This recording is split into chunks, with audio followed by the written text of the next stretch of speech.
Yeah, there. Thank you.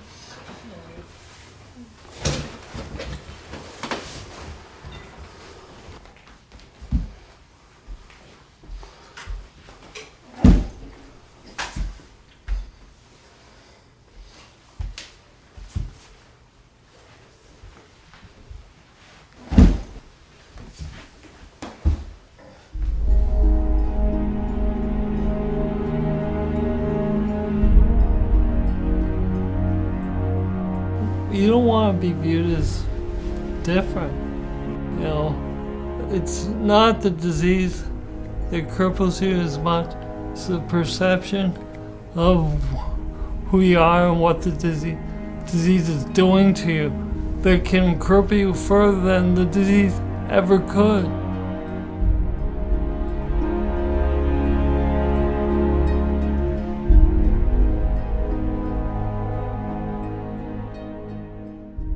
I flopped in the store like a flounder, and he goes, "Can I help you?" I said, "Yeah, I want to buy a bike." He was more like, I could see in his eyes, "Dude, you can't even walk. What the heck are you doing in here looking for a bike?" But he put me on a bike, a mountain bike, and I rode around the store. I was just as amazed as he was.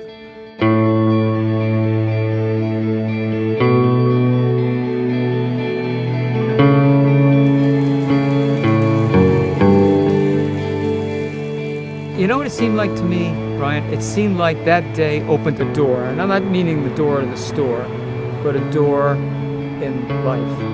I think you're right.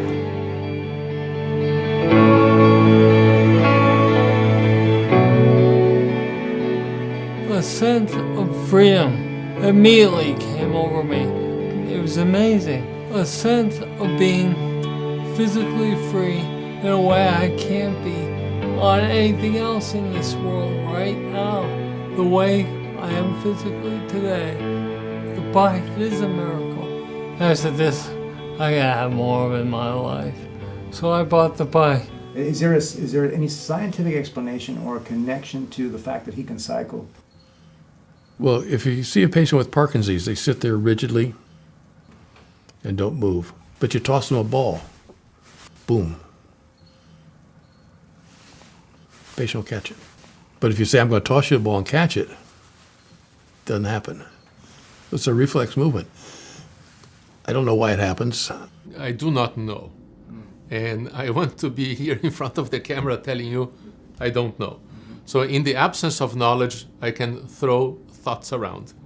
Patients with advanced Parkinson's disease, once they are into a rhythm that is so characteristic of biking, and they are locked not into the power that they are getting out of the bike, but the rhythm that they are getting with the bike, that the symptoms actually alleviate.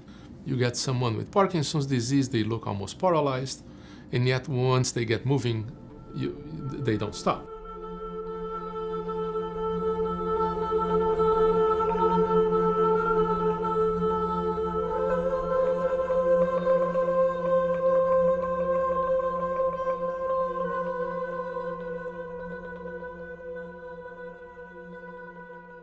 We're doing a study right now, a clinical trial right now with cycling, where we're putting a bike in a patient's home for a year, and we're looking at their exercise behavior, trying to do high intensity exercise, and we're looking at how does that slow the progression, right? This is a progressive neurological disease, so generally people are going to decline in function.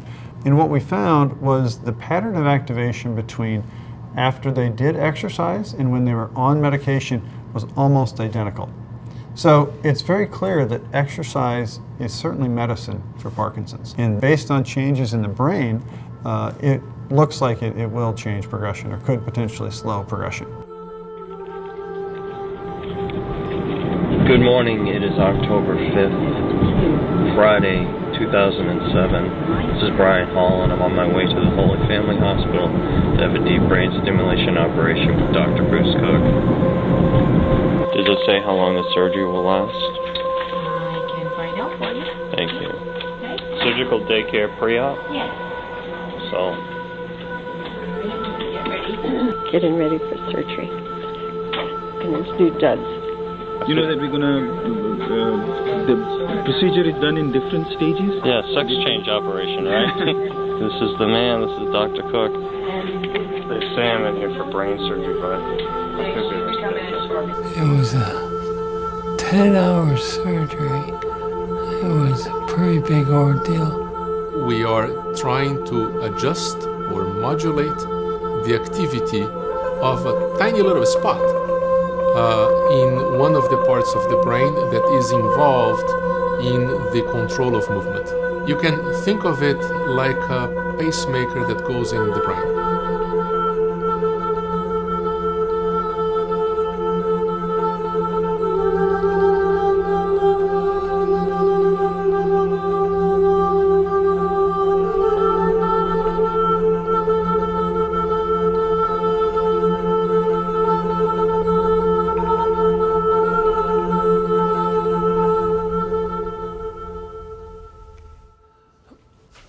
It does hurt, but I've done it for so long, my knees are calloused. It's almost like elephant knees from kneeling.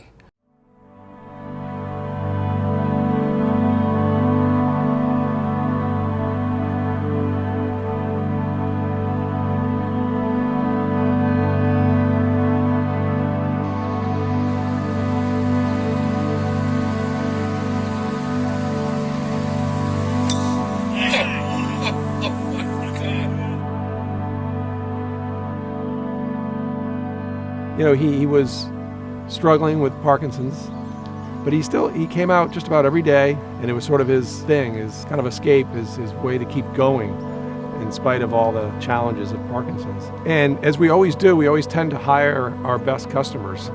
We hired him as a ranger or the course ambassador. He goes around and makes sure the pace of play is good. He helps customers, find their way, or he hands out apples in the fall to everybody. He hands out Starburst to the kids.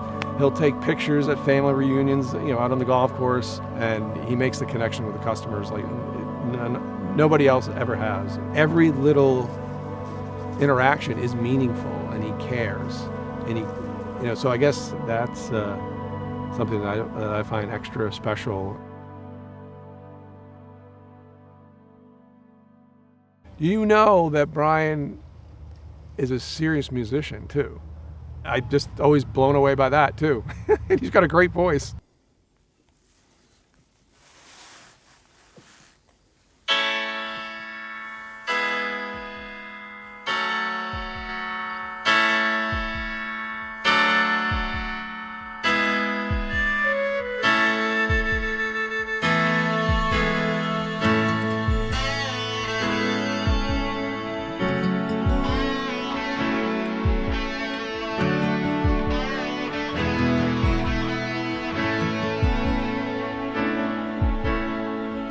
I gave my heart to you, 'cause I couldn't hide my love from you.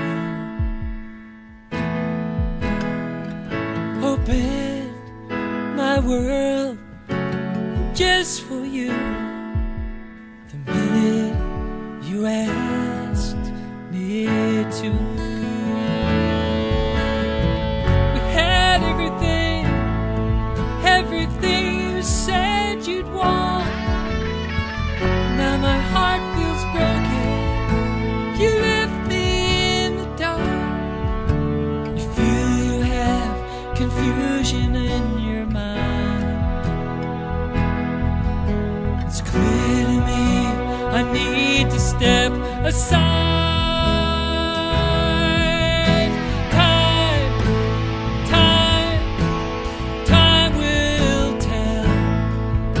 It's meant to be, only time will tell.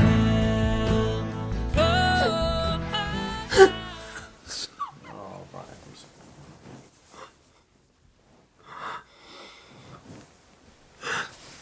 It's okay. And I just didn't want to lose that last thing I had.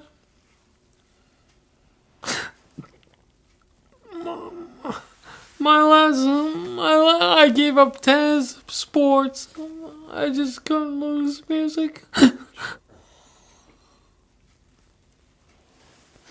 It was weird, I think. This may be a strange analogy.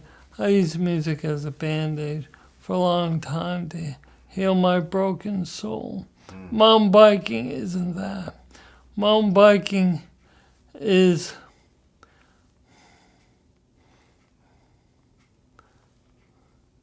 the antibiotic that keeps my soul healthy.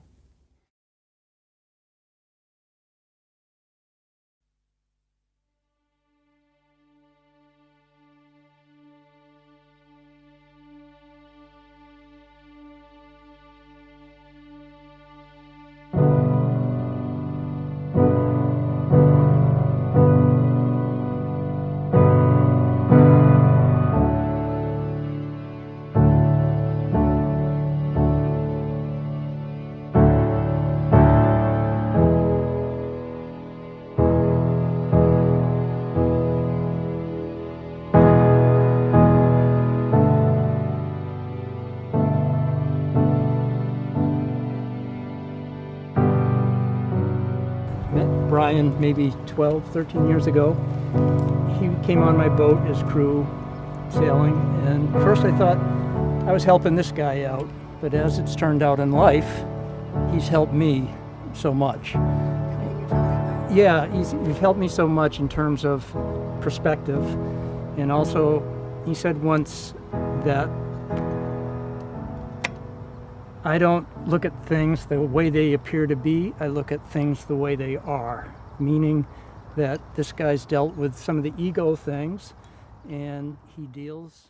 Peter Griffin, my friend that I sail with and ride with, will be when I got the okay to do the race. Peter and I are very close.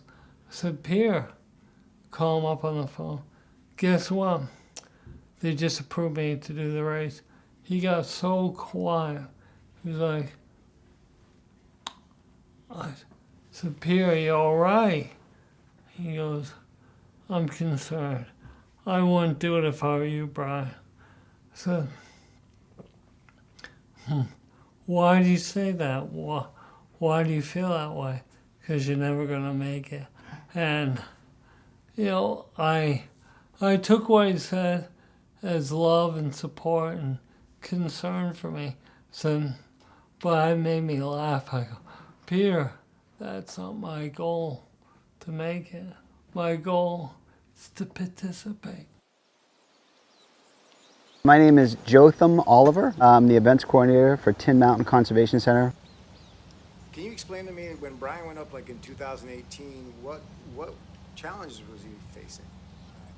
I'll try to do my best. I mean, the race is 7.6 miles up. It is, by many measures, the steepest hill climb, if not North America, the world. Overall, we're looking at an average grade of 12%. After you've done like 7.5 miles, you end at 22%, called the wall. The first third of the race is the steepest third. A lot of people will like completely burn out, and then they're running off of complete fumes. This is the human crucible of all events. You're exposed to wind. The average wind speed at top is 35 miles an hour. That means average. Not too rare to get blown off a bike. Goodbye. Low visibility is a possibility. Drizzle, rain, wind. You only have so many matches to burn. Mentally, you're going to start to hallucinate. If your blood sugar isn't right, if your hydration isn't right, you're screwed. You could go to Europe if you want. You're not going to get the weather you're going to get here. I'll put it up against anything. Yeah, this mountain, our mountain, it's the true testament of a cycling will. You got this! You got it, brother! You got it! You got it, Brian! Come on, Brian!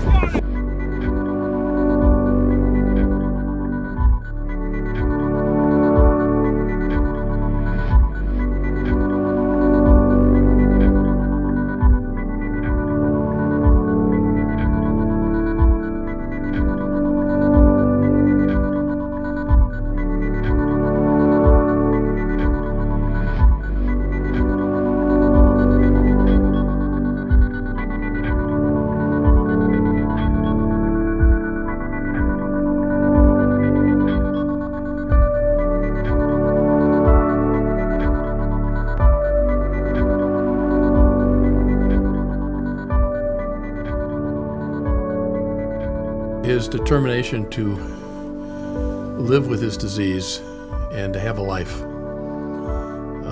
afterwards, I think was very amazing. And he really admits that what he did and the way he did it may not apply to anybody else. It's the fact that he did it that's important. If there's one thing I could share with people about my story is never give up, never quit.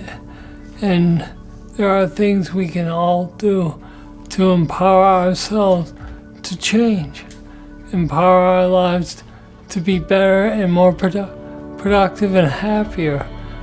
That's everything, everything.